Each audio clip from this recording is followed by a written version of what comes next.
PokeClass is sponsored by Collector's Cash, your #1 online store for all you need for the Pokemon trading card game. They always have the cards you need at great prices, even the ones that are hard to find anywhere else. Make sure you check them out for all your singles, packs, boxes, accessories, and cards from other games at www.collectorscash.com.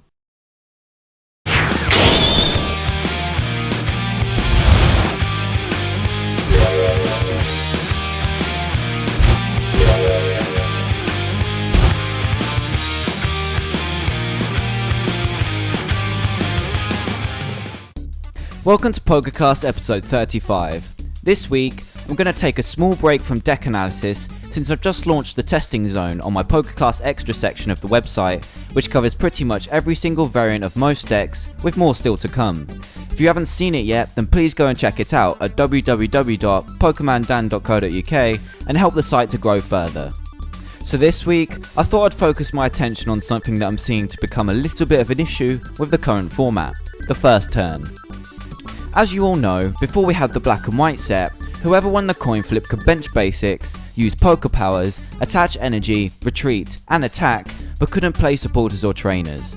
This left each player with a different form of advantage depending on how the coin flip went. The player going first had the advantage of being able to evolve first, not taking into account rare candy, and had the first chance to level up into a level X when they were still around. The player going second then had the first chance to use supporters and trainers to get the resources they needed to prepare against the opponent's first turn of being able to evolve and level up. What's happened now is that the balance has slightly been tipped in favour of the person going first. The whole format so far is currently based on getting those evolutions in thick and fast to grab the first prize and gain the lead in the prize exchange. With the player going first able to not only search a lot of basics with cards such as Pokemon Collector and Dual Ball, they can also be the first to evolve them. This can be seen as a pretty nice advantage to have. The recent boom in Yanmega's popularity really shows how this advantage works. Yanmega can attack for free with identical hand sizes, as I'm sure most of you know, which can easily be pulled off on your turn through the use of Judge or Copycat. And since it's a stage 1, it's going to be fairly easy to get out if you either start with Yanma or can search it out on your first turn with the many means you should have available. Let's have a quick look at a situation. So let's say you're playing a deck featuring Yanmega and start with Yanma going first. This means that you can go ahead and collect for some more Yanmas or whatever you paired it with, and if you don't have Collector, go for some hand refresh or other search to start setting up. This leads to the end of your turn, and your opponent can only go ahead and do the same, collect their basics for evolution later on. When it comes back to your turn, you are then freely available to search out that Yanmega, match the hand size, and go to town with whatever you want to attack. You can either go for the early KO or start to tack damage onto the apparent main attackers on your opponent's side of the field. This may sound a lot like Theirymon, but it's obviously happening a lot since the card is so popular right now, and another Pokemon that can take advantage of this is Tyrogue. Tyrogue has been causing some issues in a format where we thought donks wouldn't exist in anything but a lucky scenario. With the amount of baby Pokemon support most of us use in our deck, it was inevitable that most players would have at least one to help them out, making Tyrogue an ideal counter to this. Tyrogue can attack for 30 for 0 energy, which is actually pretty nice in various situations, but against baby Pokemon like Cleffa, it can give you that early prize advantage you need, or the donk in other cases. This actually happened quite a lot at both Canadian and US Nationals this year, with a lot of world-class players missing the top 128 to these unfortunate losses, sometimes multiple games in a row. What this has eventually left us with is a tough decision to make, to even include babies at all in our decks, so this whole advantage really has slanted our deck building. So what options do we have that could help balance out this first turn? Let's have a look at some of the things that could change through the rest of the episode. First up, to stop the issue of a donk, we could look at making tournaments best 2 out of 3 in each Swiss round. The pros of this is that being donked wouldn't lead to an immediate loss and would give you a chance to make a comeback with your skill rather than losing out in the first round due to luck. This is probably the main advantage and is usually implemented in the UK for battle roads, cities and even some states, since the number of players are considerably less compared to the US, so it wouldn't change much over here. What the main issue is are the time constraints. When it gets to nationals over here, or even some larger cities in the US, you can be playing the Swiss rounds for around 6 or 7 hours with just single games at 30 minutes plus 3 turns. This is an astounding time to play Pokemon for, without even considering top cut for both players and in terms of tournaments just being long. Making national Swiss rounds best 2 out of 3 would extend the time to 40 to 60 minutes per round, effectively doubling tournament times.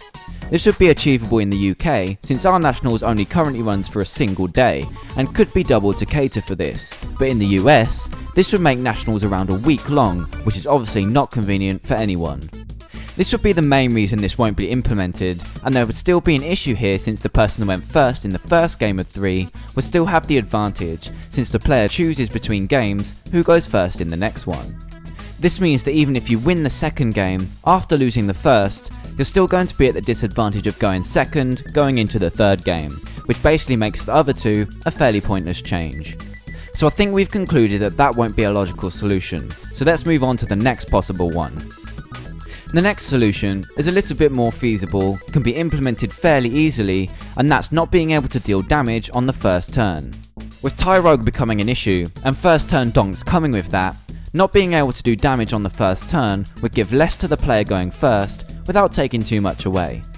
First, you would think that not being able to attack whatsoever would be a good solution, but when we have attacks such as Eek, which we want to implement in our decks, just saying that no damage can be applied on the first turn is a better approach. The positives of this is that donks really wouldn't be a part of the game whatsoever, unless you have some crazy bad luck and your opponent starts incredibly well. Things like starting Lone Cleffer to an opponent's Pokemon collector won't mean that you're falling headfirst into a turn 1 loss just because you wanted to make your deck that little bit more consistent. What this doesn't solve, however, is the person who's going first still has that slight advantage of being able to get their big hitters out straight away and do that damage early on, or get that crucial first KO in. I think this would work out okay, but maybe just delay the inevitable from happening, and that the person going first really does have that advantage, regardless of being able to deal damage. So it's not looking great for any foolproof solutions to the first turn advantage, but this last one is probably the simplest and most effective, changing the ruling back to what it was. I'm not really sure what the reasoning behind the initial rule change was, since it provoked the early rotation with the whole Sableye situation, but changing it back to what it was seems to me to be this logical solution. The player going first will still be able to bench and evolve those basics first, without having the risk of the opponent rare candying into those stage 2s, since that ruling has also changed, but they just won't have the added advantage of grabbing many resources early on. I feel that this will be the best way to cut the advantage of going first to make it more even, without making it too beneficial to go in second. The player going first will still have access to those first evolutions and first attacks, but it won't be as common as it is right now, as testing has shown, and how it's shown to be a crucial part of the game at Nationals. Don't get me wrong, this format is great fun with the versatility we have at the moment in terms of deck building and playing, but maybe luck is making too much of an impact on the outcomes of games right now. I feel the release of Pokemon Catcher will take away the luck of flipping on Pokemon Reversal, since every player will be able to take that advantage, rather than having to rely on it working or not, but many of you may disagree on that. This will take away a fairly large chunk of the luck needed at the moment in terms of flips, but would changing the first turn as well bring more skill into winning games? What do you think? So to conclude, going first is currently quite influential on the outcome of the game, and seems to be more prominent when you're playing a mirror match, since techs aren't as pliable as they used to be last format. Many players have shown their feeling that luck has become a much more prominent part of the game, with a lot of cards depending on flips, such as Pokemon Reversal, with the beginning flip becoming more and more problematic for players struggling to turn the tide of a prize exchange after going second. I've personally experienced this quite a bit during testing, and have found that changing the supporter and trainer rule back to what it was really balanced the initial coin flip a lot more. So that's all I have for you this week. What do you feel about the initial flip at the moment, and how do you think it could be changed if you find it to be an issue at all? And finally, what are your views on Pokemon Catcher? I personally feel it will help to balance luck out a bit more, as I said earlier, but I've seen a lot of discussion otherwise. Comment below what you think.